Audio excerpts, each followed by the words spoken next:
Hi guys, I'm Drake York. Welcome to this edition of Dirt Talk with Drake York, and I'm here with Elijah Jones, the announcer at $1 Speedway, Cycleland Speedway, and Red Bluff. Yeah, thanks, Drake. Today's show will be presented by Tommy Herset's Vintage Race Cars, Kevin Shera Designs, and Chad Trucking. And you may have noticed we've got this big new backdrop. I hope you guys like it.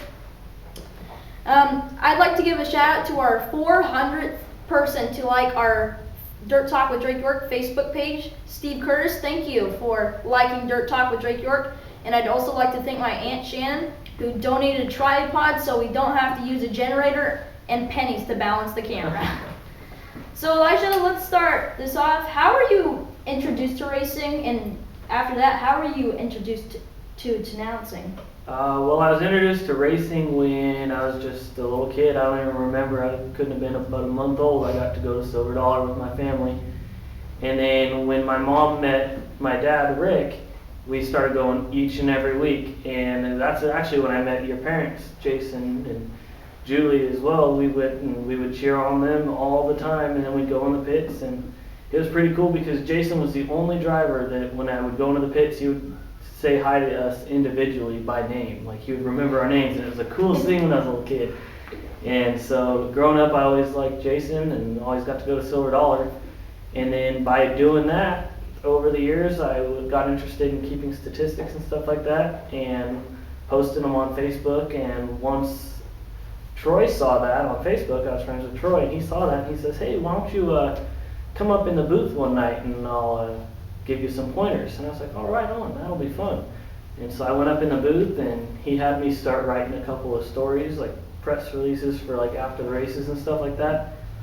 And then about 2 weeks into that, he hands me a microphone. He says, I want you to do some interviews on the racetrack. And lo and behold, my very first interview on the racetrack was Jason York. And the track that night was not very good, and Jason tore it apart in my interview with him. And so not only was he my first interview, but he was my first negative interview as well. So there you have it. Good job, Dad. You started off Elijah's career wrong. You should be ashamed of yourself, Dad. No, you get that out of the way early, and then you're used to it. Dad, you should be very ashamed of yourself. Now, I know your Grandpa Gene was involved in racing. Can you tell the fans at home about that? Well, I'll tell you what I know about it, because by the time I came around, he was just a fan and went every week. But from what I've been told, I'm not sure if he actually raced, but I know he helped out a lot of people. He helped Shane Scott out a lot. He was really good friends with Shane Scott, actually. And Bob Scott as well from Paradise. My dad and him would go down to Bob's house and help work on his car a lot during the week. Well, your wife, Holly, her family has a racing background too. Yes, hers I know actually more about than my grandpa's, because I've been able to do some research on her grandpa, Ed. He raced back in the 80s, and they called him Grandpa Ed even back then. He was an old guy when he was racing. They told me stories about it. I never got to really even meet him because he was diagnosed with Alzheimer's before I met Holly. And over the last few years, he didn't really talk a whole lot. He was there, but he wasn't, he didn't remember that. But yeah, I've been able to, Dean Mills has posted some videos online of him racing, and I've been able to watch it. It's been pretty cool. I actually watched him win a heat race at Silver Dollar back in the 80s, just online just recently. Well, you were talking about earlier, growing up at the racetrack. What was your favorite memory at the track? Oh, my favorite memory at the track was my very first Gold Cup. I got to go, I think it was just a preliminary night. It was like a Thursday night race, but it was when they split the field. So they had like 50 cars each night, and they were different drivers each night. And I remember I got to go, we sat in turn 4 in the bleachers, and it was just the coolest thing. It was like, I want to say it was in like 2002. And then I didn't get to go again until 2007, and I haven't missed one since. But Gold Cup is definitely my favorite event. Yeah, mine too. I actually got to go, I believe it was around, I want to say 2011 or 2010, and we sat in turn 4.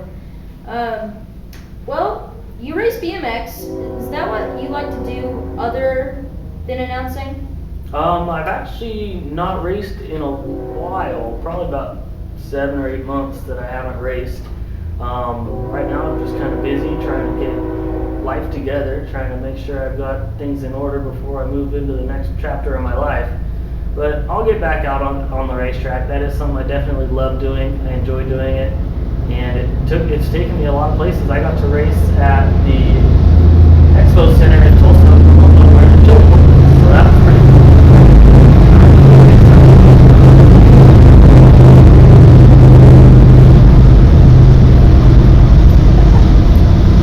How many wins have you got in the BMX ranks, and why do you like the bike so much? Oh man, wins probably somewhere around 40 or 50. I couldn't tell you exactly. And then the bikes actually was my brother Jacob's idea.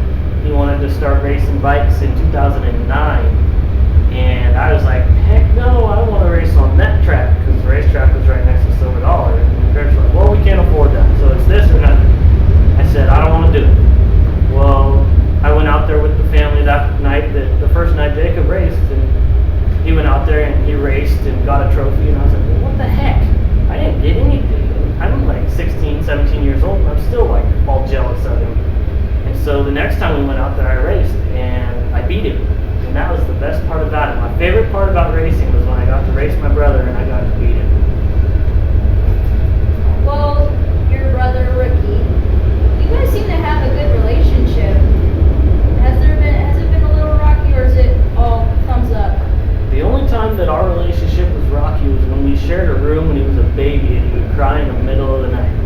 That was it. Other than that, he's great to have around. He's fun to be around. And I love everything about Ricky Bobby. Everybody at the racetrack knows him now because he just walks from pit to pit in the pit area at Red Bluff or wherever he's at, and he makes friends.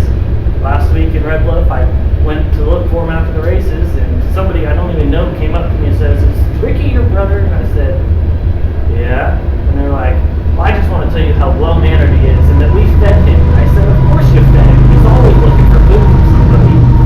So yeah, he's a great kid. I love having him around. Well, your wife has got to be a pretty big inspiration. How supportive is she, and how much does she help you as an announcer? Well, 99% of the time she's supportive. That other 1%, she like really wishes I was home. But she's great. She does above and beyond what I would expect her to do for me. If I ask her to go out of her way and help me out with something, she'll try to do it, even if it's outside of her comfort zone. There's been a few times she's actually been the trophy girl at the racetrack because the track didn't have a trophy girl, and so she jumped in there and was trophy girl. Who is your favorite driver growing up and now? Growing up, it would be, once again, your dad, Jason, as a kid. Then once I started to get older, it was definitely Jonathan Allard, and I would say it probably still is. Jonathan Allard's always been my favorite, and when he moved out of the zero car and into the 3C, I kind of panicked because I was so used to the zero car. I mean, I would be in class doodling and I would draw that zero all the time. That's all I ever did. And then when he moved out of that car, I didn't know what the heck I was going to do, but he's done pretty good in that 3C as well. Yes, he has. He's won tons of races. Well, actually won the Gold Cup in 2014. Well, you see a lot of races. What was your favorite race in any kind of motorsports? My favorite race, like within the last year or just in general? Like in general, like an event of year. An event? My favorite event is Gold Cup. I enjoy being there. Now that I get to work, it's a busy experience. I'm non-stop going at Gold Cup. It's pretty stressful, but at the same time, it's still my favorite event to be at. Well, Troy Henning, you were talking about how he said, come here, Elisha, let's get you in the booth. How much has he helped you with your announcing and your writing too? Immensely. He is my biggest inspiration when it comes to announcing and writing and everything that I do in the racing world right now. Anytime I have a question, Troy Hennig is the first person I call and ask. He's always got an answer, and if he doesn't have an answer, he's got words of inspiration for me to help me get through whatever I'm trying to get through. Well, we see guys like just to name a few of my favorite announcers other than you and Troy Henning. I really like Mike Joy as an announcer, Sean Buckley. How far do you want to go as an announcer?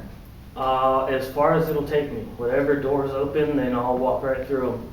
But for now, I'm happy where I'm at as the announcer at Red Bluff and Cycleland with the Outlaw carts. If anything else were to come along, I would be happy to move on up. Well, last year you got an opportunity to drive at Cycleland.